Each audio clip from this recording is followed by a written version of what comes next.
Although every word of this story is as true as despair, I did not expect people to believe it. Nowadays, a rational explanation is required before belief is possible. Let me then at once offer the rational explanation, which finds most favor among those who have heard the tale of my life's tragedy. It is held that we were under a delusion, Laura and I, on that 31st of October, and that this supposition places the whole matter on a satisfactory and believable basis.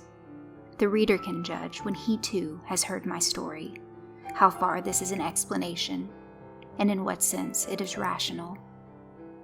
There were 3 who took part in this: Laura and I, and another man. The other man still lives, and can speak to the truth of the least credible part of my story. I never in my life knew what it was to have as much money as I required to supply the most ordinary needs: good colors, books, and cab fares. And when we were married, we knew quite well that we should only be able to live it all by strict punctuality and attention to business. I used to paint in those days, and Laura used to write, and we felt sure we could keep the pot at least simmering. Living in town was out of the question, so we went to look for a cottage in the country, which should be at once sanitary and picturesque. So rarely do these 2 qualities meet in one cottage that our search was for some time quite fruitless. We tried advertisements, but most of the desirable rural residences which we did look at proved to be lacking in both essentials, and when a cottage chanced to have drains, it always had stucco as well and was shaped like a tea caddy. And if we found a vine or rose-covered porch, corruption invariably lurked within.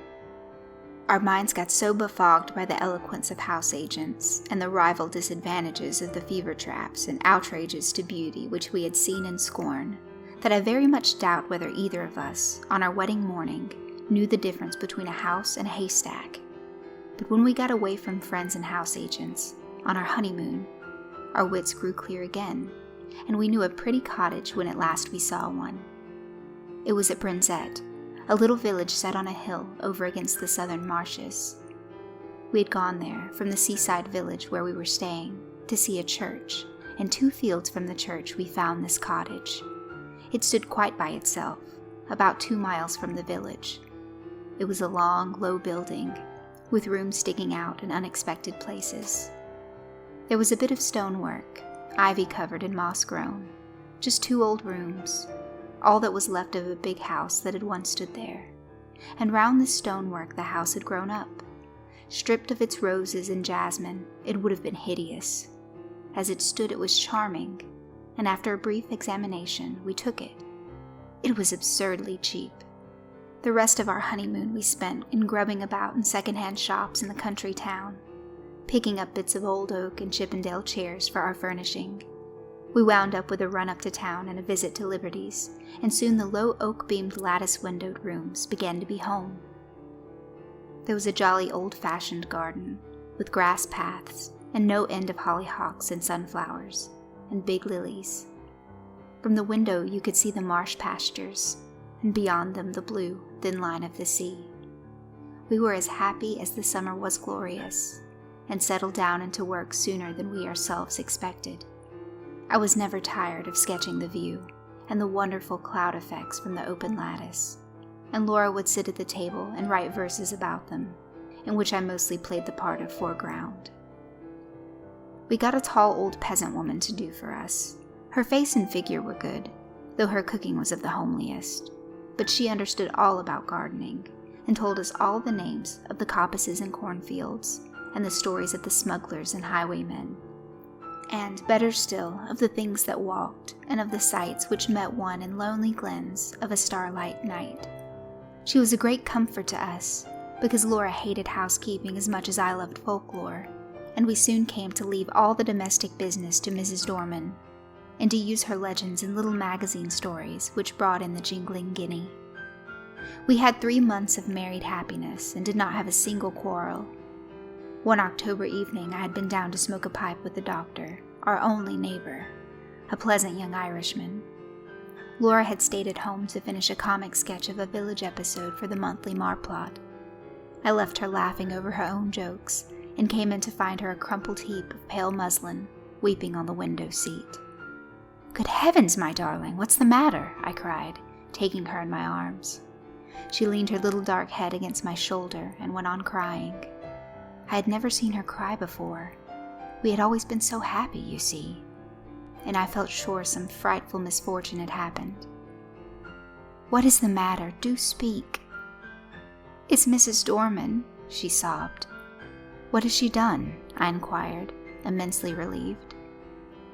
"She says she must go before the end of the month, and she says her niece is ill. She's gone down to see her now, but I don't believe that's the reason, because her niece is always ill. I believe someone has been setting her against us. Her manner was so queer." "Never mind," I said. "Whatever you do, don't cry, or I shall have to cry too, to keep you in countenance, and then you'll never respect your man again." She dried her eyes obediently on my handkerchief, and even smiled faintly. "But you see," she went on, "it is really serious, because these village people are so sheepy, and if one won't do a thing, you may be quite sure none of the others will. And I shall have to cook the dinners, and wash up the hateful greasy plates, and you'll have to carry cans of water about, and clean the boots and knives, and we shall never have any time for work, or earn any money, or anything. We shall have to work all day, and only be able to rest when we are waiting for the kettle to boil." I represented to her that even if we had to perform those duties, the day would still present some margin for other toils and recreations, but she refused to see the matter in any but the grayest light. She was very unreasonable, my Laura, but I could not have loved her any more if she had been as reasonable as Whately. "I'll speak to Mrs. Dorman when she comes back, and see if I can't come to terms with her," I said. "Perhaps she wants a rise in her screw. It will be all right. Let's walk up to the church." The church was a large and lonely one, and we loved to go there, especially upon bright nights.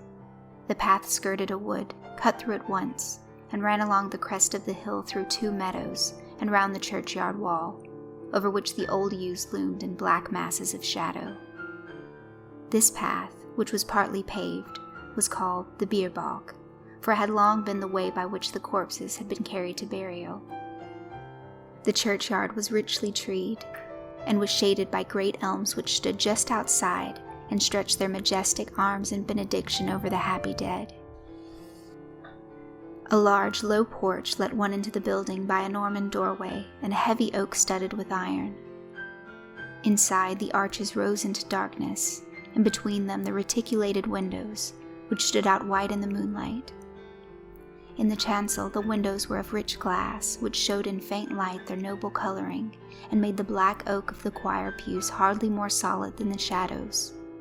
But on each side of the altar lay a gray marble figure of a knight in full plate armor, lying upon a low slab, with hands held up in everlasting prayer.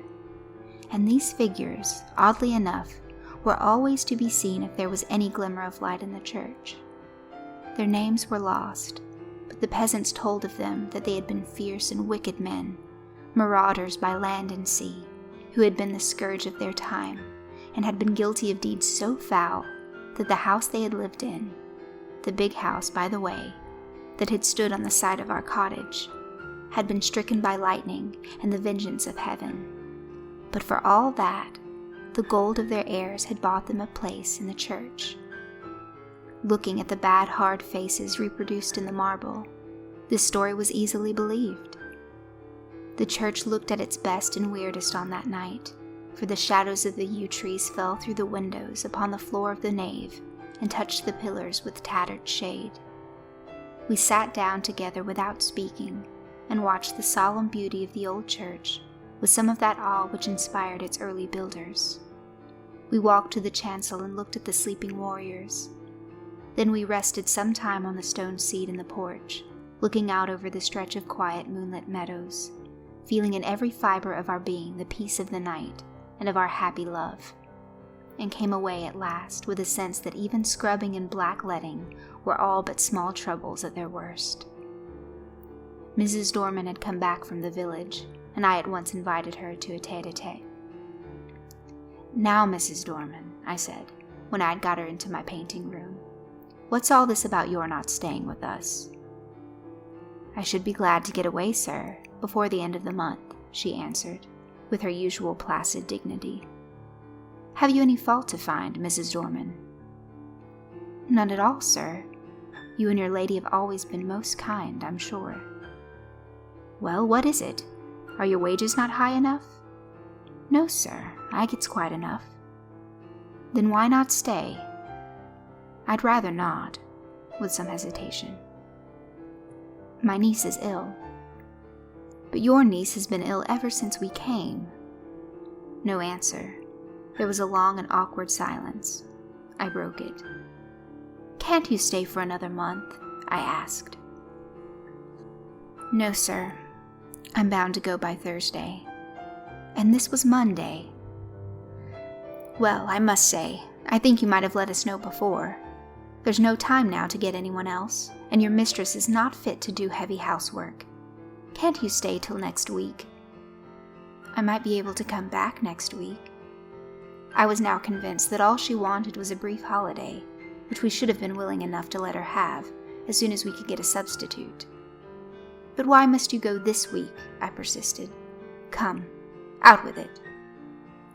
Mrs. Dorman drew the little shawl, which she always wore, tightly across her bosom, as though she were cold, and then she said, with a sort of effort, "They say, sir, as this was a big house in Catholic times, that there was many a deeds done here." The nature of the deeds might be vaguely inferred from the inflection of Mrs. Dorman's voice, which was enough to make one's blood run cold. I was glad that Laura was not in the room. She was always nervous, as highly strung natures are, and I felt that these tales about our house, told by this old peasant woman, with her impressive manner and contagious credulity, might have made our home less dear to my wife. "Tell me all about it, Mrs. Dorman," I said. "You needn't mind about telling me. I'm not like the young people who make fun of such things." Which was partly true. "Well, sir," she sank her voice, "you may have seen in the church, beside the altar, 2 shapes." "You mean the effigies of the knights in armor," I said cheerfully. "I mean them 2 bodies, drawed out man-size in marble," she returned, and I had to admit that her description was 1,000 times more graphic than mine, to say nothing of a certain weird force and uncanniness about the phrase, "drawed out man-size in marble." "They do say, as on All Saints' Eve them 2 bodies sits up on their slabs, and gets off of them, and then walks down the aisle, in their marble." Another good phrase, Mrs. Dorman. "And as the church clock strikes 11, they walks out of the church door, and over the graves, and along the bier balk. And if it's a wet night, there's the marks of their feet in the morning." "And where do they go?" I asked, rather fascinated. "They comes back here to their home, sir, and if anyone meets them—" "Well, what then?" I asked. But no, not another word could I get from her, save that her niece was ill and she must go. After what I had heard, I scorned to discuss the niece, and tried to get from Miss Dorman more details of the legend. I could get nothing but warnings. "Whatever you do, sir, lock the door early on All Saints' Eve, and make the cross sign over the doorstep and on the windows." "But has anyone ever seen these things?" I persisted. "That's not for me to say. I know what I know, sir." "Well, who was here last year?" "No one, sir. The lady as owned the house only stayed here in the summer, and she always went to London a full month afore the night. And I'm sorry to inconvenience you and your lady, but my niece is ill, and I must go on Thursday." I could have shaken her for her absurd reiteration of that obvious fiction, after she had told me her real reasons. She was determined to go, nor could our united entreaties move her in the least.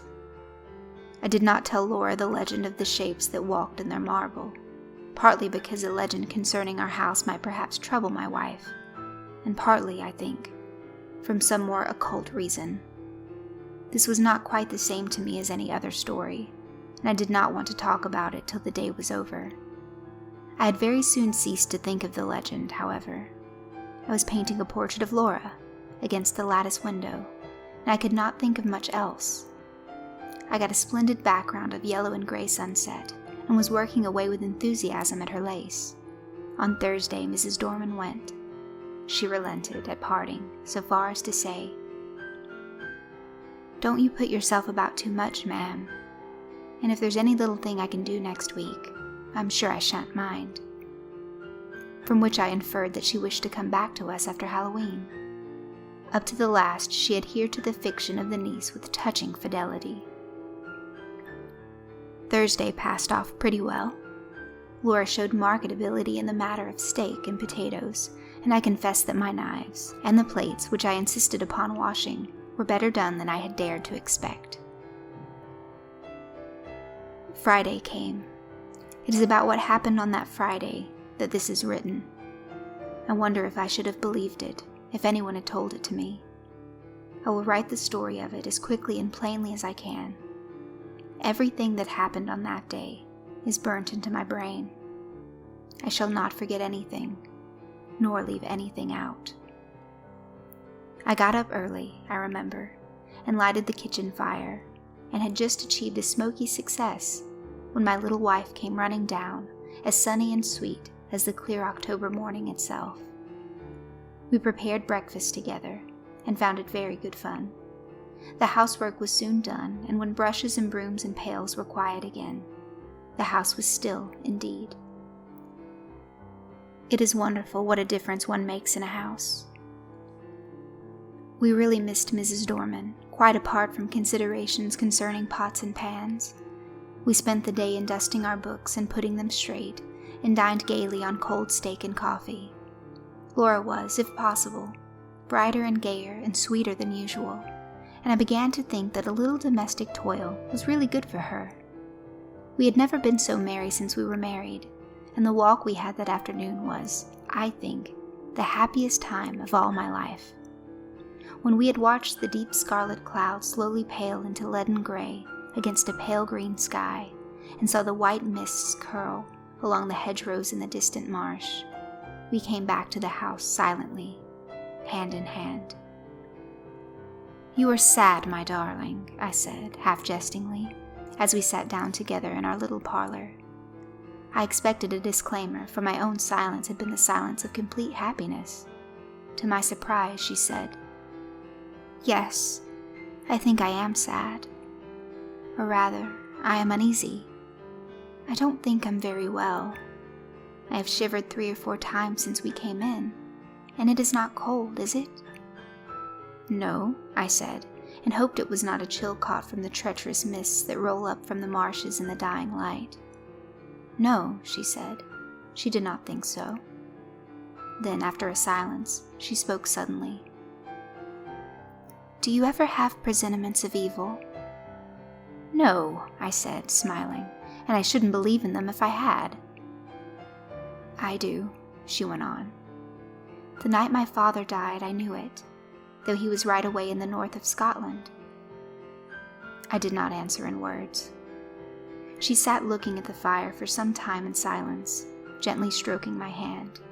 At last she sprang up, came behind me, and, drawing my head back, kissed me. "There, it's over now," she said. "What a baby I am. Come, light the candles, and we'll have some of these new Rubinstein duets." And we spent a happy hour or 2 at the piano. At about 10:30 I began to long for the good-night pipe, but Laura looked so white that I felt it would be brutal of me to fill our sitting room with the fumes of strong Cavendish. "I'll take my pipe outside," I said. "Let me come too." "No, sweetheart, not tonight. You're much too tired. I shan't be long. Get to bed, or I shall have an invalid to nurse tomorrow, as well as the boots to clean." I kissed her and was turning to go, when she flung her arms round my neck and held me as if she would never let me go again. I stroked her hair. "Come, you're overtired. The housework has been too much for you." She loosened her clasp a little and drew a deep breath. "No, we've been very happy today, Jack, haven't we? Don't stay out too long." "I won't, my dearie." I strolled out the front door, leaving it unlatched. What a night it was. The jagged masses of heavy dark cloud were rolling at intervals from horizon to horizon, and thin white wreaths covered the stars. Through all the rush of the cloud river, the moon swam, breasting the waves and disappearing again in the darkness. When now and again her light reached the woodlands, they seemed to be slowly and noiselessly waving in time to the swing of the clouds above them. There was a strange gray light all over the earth. The fields had the shadowy bloom over them, which only comes from the marriage of dew and moonshine, or frost and starlight. I walked up and down, drinking in the beauty of the quiet earth and the changing sky. The night was absolutely silent. Nothing seemed to be abroad. There was no scurrying of rabbits or twitter of the half-asleep birds. And though the clouds went sailing across the sky, the wind that drove them never came low enough to rustle the dead leaves in the woodland paths. Across the meadows I could see the church tower standing out black and gray against the sky. I walked there thinking over our 3 months of happiness, and of my wife, her dear eyes, her loving ways. Oh, my little girl, my own little girl. What a vision came then of a long, glad life for you and me together. I heard a bell beat from the church. 11 already? I turned to go in, but the night held me. I could not go back to our little warm rooms yet. I would go up to the church. I felt vaguely that it would be good to carry my love and thankfulness to the sanctuary, whither so many loads of sorrow and gladness had been borne by the men and women of the dead years. I looked in at the low window as I went by. Laura was half lying on her chair in front of the fire. I could not see her face, only her little head showed dark against the pale blue wall. She was quite still, asleep no doubt. My heart reached out to her as I went on. There must be a God, I thought, and a God who was good. How otherwise could anything so sweet and dear as she have ever been imagined? I walked slowly along the edge of the wood. A sound broke the stillness of the night. It was a rustling in the wood. I stopped and listened. The sound stopped too. I went on, and now distinctly heard another step than mine answer mine like an echo. It was a poacher or a wood stealer, most likely, for these were not unknown in our Acadian neighborhood. But whoever it was, he was a fool not to step more lightly. I turned into the wood, and now the footsteps seemed to come from the path I had just left. It must be an echo, I thought. The wood looked perfect in the moonlight. The large dying ferns in the brushwood showed where through thinning foliage the pale light came down. The tree trunks stood up like Gothic columns all around me. They reminded me of the church, and I turned to the beer bog and passed through the corpse gate between the graves to the low porch. I paused for a moment on the stone seat where Laura and I had watched the fading landscape. Then I noticed that the door of the church was open, and I blamed myself for having left it unlatched the other night. We were the only people who ever cared to come to the church except on Sundays, and I was vexed to think that through our carelessness, the damp autumn airs had had a chance of getting in and injuring the old fabric. I went in. It will seem strange, perhaps, that I should have gone halfway up the aisle before I remembered, with a sudden chill, followed by a rush of self-contempt, that this was the very day and hour when, according to tradition, the shapes drawed out man-size in marble began to walk. Having thus remembered the legend and remembered it with a shiver, of which I was ashamed, I could not do otherwise than walk up towards the altar, just to look at the figures, as I said to myself. Really what I wanted was to assure myself, first, that I did not believe the legend, and secondly, that it was not true. I was rather glad that I had come. I thought now I could tell Mrs. Dorman how vain her fancies were, and how peacefully the marble figures slept on through the ghastly hour. With my hands in my pockets, I passed up the aisle. In the gray dim light, the eastern end of the church looked larger than usual, and the arches above the 2 tombs looked larger too. The moon came out and showed me the reason. I stopped short. My heart gave a leap that nearly choked me, and then sank sickeningly. The bodies, drawn out man-size, were gone, and their marble slabs lay wide and bare in the vague moonlight that slanted through the east window. Were they really gone? Or was I mad? Clenching my nerves, I stooped and passed my hand over the smooth slabs and felt their flat, unbroken surface. Had someone taken the things away? Was it some vile practical joke? I would make sure anyway. In an instant, I had made a torch of newspaper, which happened to be in my pocket, and lighting it, held it high above my head. Its yellow glare illumined the dark arches in those slabs. The figures were gone, and I was alone in the church. Or was I alone? And then a horror seized me, a horror indefinable and indescribable, an overwhelming certainty of supreme and accomplished calamity. I flung down the torch and tore along the aisle out through the porch, biting my lips as I ran to keep myself from shrieking aloud. Oh, was I mad? Or what was this that possessed me? I leaped the churchyard wall and took the straight cut across the fields, led by the light from our windows. Just as I got over the first stile, a dark figure seemed to spring out of the ground. Mad still with that certainty of misfortune, I made for the thing that stood in my path, shouting, "Get out of the way, can't you?" But my push met with a more vigorous resistance than I had expected. My arms were caught just above the elbow and held as in a vice, and the raw-boned Irish doctor actually shook me. "Would ye?" he cried in his own unmistakable accents. "Would ye, then?" "Let me go, you fool!" I gasped. "The marble figures have gone from the church. I tell you, they've gone." He broke into a ringing laugh. "I'll have to give ye a draught tomorrow, I see. You've been smoking too much and listening to old wives' tales." "I tell you, I've seen the bare slabs." "Well, come back with me. I'm going up to old Palmer's. His daughter's ill. We'll look in at the church and let me see the bare slabs." "You go if you like," I said, a little less frantic for his laughter. "I'm going home to my wife." "Rubbish, man," said he. "Do you think I'll permit of that? Are you going to go saying all your life that you've seen solid marble endowed with vitality, and me to go all my life saying you were a coward?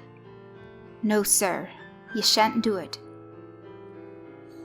The night air, a human voice, and I think also the physical contact with the 6 feet of solid common sense, brought me back a little to my ordinary self, and the word coward was a mental shower bath. "Come on, then," I said sullenly. "Perhaps you're right." He still held my arm tightly. We got over the stile and back to the church. All was still as death. The place smelt very damp and earthy. We walked up the aisle. I am not ashamed to confess that I shut my eyes. I knew the figures would not be there.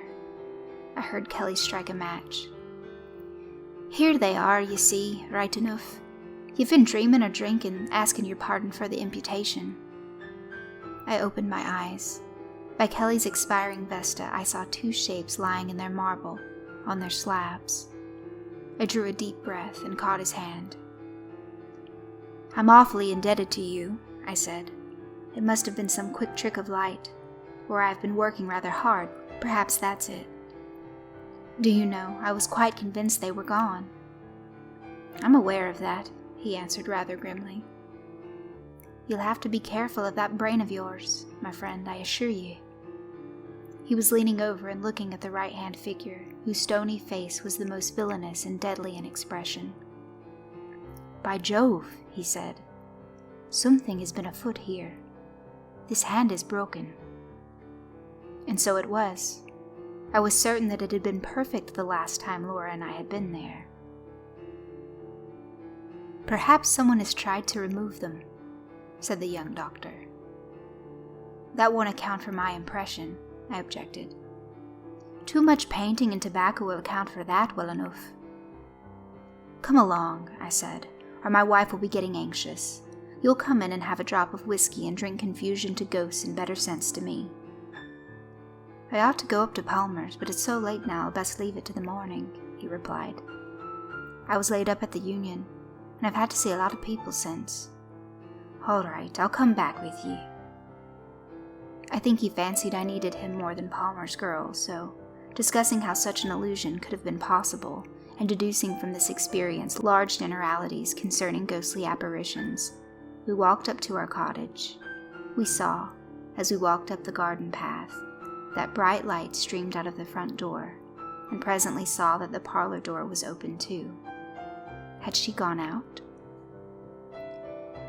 Come in, I said, and Dr. Kelly followed me into the parlor.